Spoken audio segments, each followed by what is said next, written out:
Hello, I'm Tom Wilkinson, and welcome to the Thinking in English podcast, a podcast aimed at intermediate to advanced level English learners.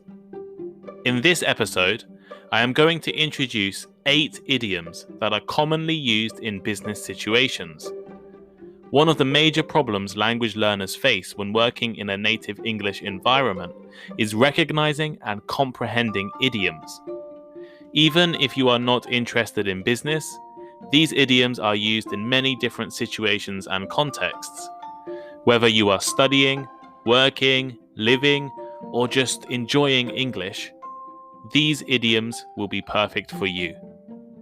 But first, why not follow the Thinking in English Instagram page, Thinking in English podcast, or the link is in the description. It's full of great vocabulary content, and you definitely should look at our blog, thinkinginenglish.blog, for all transcripts and bonus content. Here is today's vocabulary list. As always, the written list is available in the description of the podcast and also on our blog, thinkinginenglish.blog. Frequently. Frequently. Frequently is a synonym for often. The buses run less frequently on Sundays. To originate. To originate. This means to come from a particular place, time, situation, etc. For example, although the game originated in the UK, it has become an international sport. Elaborate. Elaborate. If something is elaborate, it contains a lot of careful detail or many detailed parts. For example, they are making elaborate preparations for their wedding. Flaw. Flaw. A flaw is a fault, mistake, or weakness, especially one that happens while something is being planned or made, or that causes something not to be perfect. For example, this report is full of flaws. Dependent. Dependent. Dependent means needing the support of something or someone in order to continue existing or operating.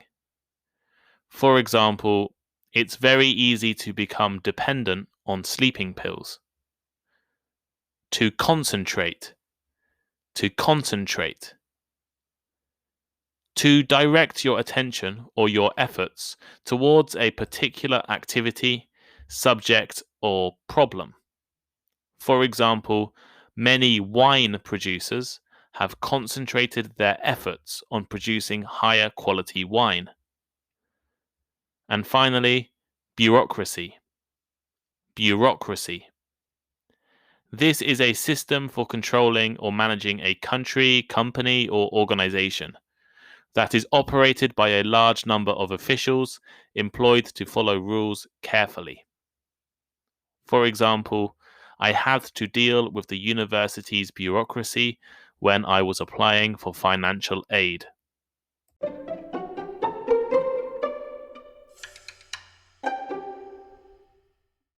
Earlier today, I had a conversation with an English language student who works for an international company. Although their English was excellent, they told me that working in an English language business environment can be frustrating. Native-speaking colleagues will naturally and frequently use idioms, phrasal verbs, and expressions in their conversations, instructions, and other forms of speech. So, in today's episode, I'm planning on introducing 8 commonly used and fascinating idioms that you might hear in business. I've actually already made 2 episodes on business idioms last year, which I'll link to in the description. Idioms are especially difficult to understand for non-native speakers. They have meanings that are not related to the words used in the idiom. For example, the idiom big picture, which I looked at in a previous episode, has nothing to do with pictures. Therefore, it is vital that you learn and study them so the next time you hear them, you will have no problem understanding what is being said. So, without further delay, let's begin. Game plan. We'll begin with a particularly useful idiom. Game plan. A game plan is a strategy or plan for achieving success. The idiom actually originates from sports games. In football, rugby, basketball, or any sport, teams use special tactics, strategies, and plans to try to win. This might include using players in certain positions, targeting an opponent's weaknesses, or changing their approach to the game depending on time. American football teams are famous for having incredibly elaborate and detailed game plans, with teams employing staff specifically to make them. Game plans in business are similar. It is the strategy or plan to achieve your objectives. It is something that tells a leader or a professional what, how, when, and why of achieving particular goals. Moreover, it is about making sure that you are prepared for everything that could happen, and make sure outside factors cannot influence your plan. You could talk about a game plan for attracting new investment, a game plan for improving your sales records, or a game plan for delivering a new project. Down the drain. A drain is something used to remove water. We have them in our showers, bathtubs, sinks, and some roads even have drains in case of floods. As water rushes down the drain, it disappears. It is lost and wasted, and you have nothing to show for what was there before. What if it wasn't just water going down the drain? This idiom is used when we waste something.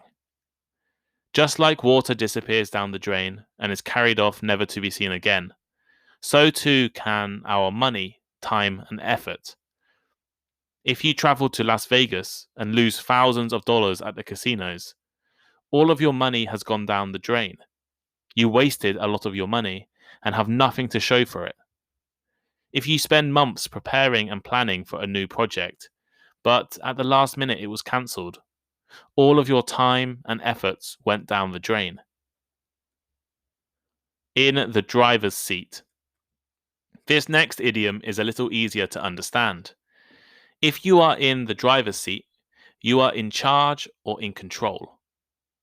In a car, there is one driver's seat and the rest of the seats are passenger seats. Although passengers can have some influence in the direction, speed, and driving style of the car, the person in the driver's seat is in full control. The car does what they want it to do. So, in a business situation, the person in the driving seat is the person in charge of a project or company. If you are in the driver's seat of a company, you decide employees' salaries, you make the overall game plans, and decide everyone's roles. The person in the driver's seat is the person in control. Have you ever been in the driver's seat for a project? Not going to fly. If something is not going to fly, it isn't expected to work or be successful. This idiom is often used to comment on a new idea. It means that idea has a problem or flaw, which means it probably won't work. It can also be used to deny a request. If you think that the request is not a good idea and should not proceed. Imagine your friend is enthusiastically showing you a new plane they designed. It looks great, but there is one major problem. Your friend forgot to include an engine. That's definitely not going to fly. It won't work out. Without an engine, a plane cannot work. In business, some new projects and products are also not going to fly. They will also not work. Don't put all your eggs in one basket. Have you heard this idiom before? I think it's actually really good advice. Don't put all of your eggs in one basket. Imagine you collect some eggs from your chickens. They lay 10 large eggs, with which you plan to make some delicious omelets and cakes. So you put them all into your basket and walk back to your house. However, on the way back, you trip and drop your basket, smashing all of your eggs. Now you can't cook anything. However, if you had put your eggs in more than one basket, maybe this would not have happened. If you had 2 baskets, even if you dropped one, you would still have 5 eggs left. Don't make everything dependent on one thing. Don't put all of your resources into one thing. Don't depend on your success on a single plan. Don't concentrate all of your efforts into one area. When looking for jobs, it would be better if you applied to several companies instead of just one. Don't put all of your eggs in one basket. Similarly, it is wise to diversify your investments across different stocks, as you should not put all of your eggs in one basket. Red tape. Red tape is an idiom referring to official rules and processes that seem excessive and unnecessary. In the real world, if you see red tape in the street or on a building, it normally means no entry. You cannot access the area beyond the red tape. Often, this is for good reasons. However, in business, red tape is normally considered a bad thing. It is associated with bureaucracy, paperwork, and official procedures, things that can take a long time and make it difficult to proceed with your plans. Red tape can stop you from working and delay the projects. On the other hand, governments would argue that red tape is necessary to regulate the actions of companies. For instance, there is a lot of red tape for businesses trying to operate in North Korea. There are laws and regulations companies need to abide by, which causes a lot of paperwork. For businesses, this is inconvenient. They have to spend lots of time filling in paperwork, wait months, maybe even years before they get official permission and visas. However, for the government, this is necessary. They need to make sure that the company is obeying the laws and not breaking any international agreements. Think outside the box. To think outside the box is an excellent idiom. It means to think of creative, unconventional solutions instead of common ones. Imagine that people's thoughts were a box. Everything that they can, will, and do think about is in this box. And that person cannot imagine anything outside of the box would work. Things outside of the box seem far-fetched and unachievable.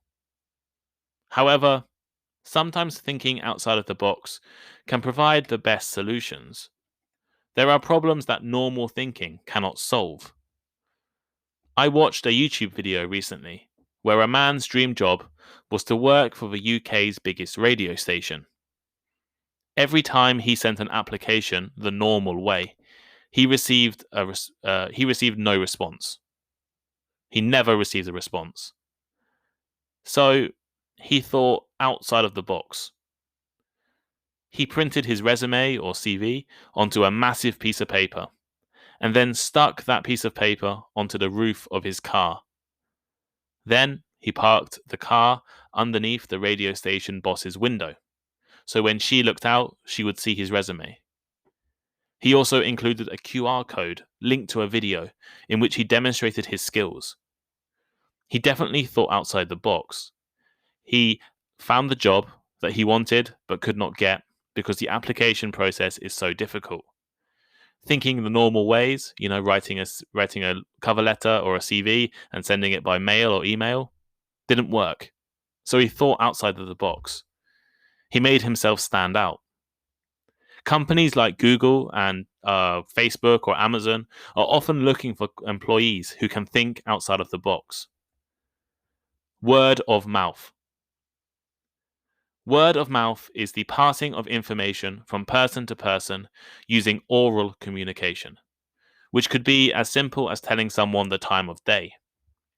Storytelling is a common form of word of mouth communication, where one person tells another a story about a real event or something that is made up. Why have I included this in a business idiom episode? Well, word of mouth marketing is often the best way to get new customers. I am much more likely to try a new product or service if someone I know tells me about it. Online reviews are nowhere near as trustworthy as word of mouth. So here is today's final thought. Today, I have introduced 8 idioms perfect for business situations. Hopefully, they will help you to understand native English speakers better.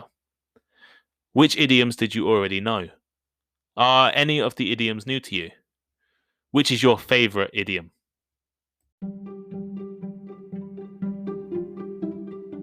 Thank you for listening to today's episode of Thinking in English. Please share with your friends, check out our social media links in the description, and send us a message. We really appreciate all of your feedback. And if you have any ideas for topics or future podcast guests or any other learning format, please let us know. And please leave me a rating. We're now on Instagram. I'm sure you've already seen it, but go there, check it out. Lots of good content about vocabulary, pronunciation, and grammar. And Instagram is a great way to contact me. It's Thinking in English Podcast on Instagram, or the link is in the description. Also, all of the transcripts of the podcast are now available on the Thinking in English blog. Vocabulary list, comprehension questions, and all of the articles are there for you to read. That link is also in the description, so please check it out too. Thank you, and see you next time.